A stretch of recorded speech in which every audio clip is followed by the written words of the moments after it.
பொங்கல் ஹாலிடேஸ்க்கு எல்லாரும் ஊருக்கு போயிட்டாங்க போல. ஒரு கடை கூட இல்ல. பால் காருமே வர்றதில்ல. கடையும் பெருசா எதுவுமே ஓப்பன்ல இல்ல. கொஞ்சம் தூரம் தள்ளி போய் தான் பாலே வாங்கிட்டு வந்திருந்தோம். நேத்து ஈவினிங் மாவு அரைச்சு வச்சிருந்தேன். சரி காலையில பிரேக்ஃபாஸ்ட்க்கு வந்து இட்லியே ஊத்திக்கலான்னு சொல்லிட்டு, இட்லி ஊத்திட்டு கூடவே வந்து சாம்பாரு, தேங்காய் சட்னி அரைச்சுக்கலாம்னு சொல்லிட்டு அதான் ரெடி பண்ணிக்கிட்டு இருந்தேன்.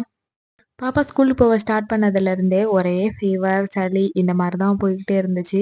அவ போற 4 மந்த்ஸ்ல கிட்டத்தட்ட ஒரு 3 ஹாஸ்பிட்டல் மாத்திட்டோம். ஒருவேளை ஹாஸ்பிட்டல் தான் கேட்கலையா, இல்ல மெடிசன் கேட்கலையான்னு சொல்லிட்டு எங்களுக்கு தெரியல. எல்லா ஹாஸ்பிட்டல் போனாலும் ஒரே ரீசன் தான். குழந்தைங்களோட குழந்தைங்களா மிங்கிள் ஆகும்போது அவங்களுக்கு இருக்கிறதும் நமக்கு வரும் அப்படின்னு சொல்லிட்டு. இதுக்கு வந்து ஒண்ணுமே பண்ண முடியாது. ஒரு 5 வயசு வரைக்கும் அப்படிதான் இருக்கும்னு தான் சொல்றாங்க.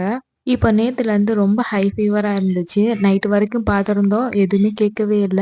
சரி காலையில பிரேக்ஃபாஸ்ட்ட முடிச்சுட்டு அப்படியே ஹாஸ்பிட்டலுக்கு போய் பார்த்துட்டு வந்துட்டோம். இது ஒரு ஹாஸ்பிட்டலுக்கு.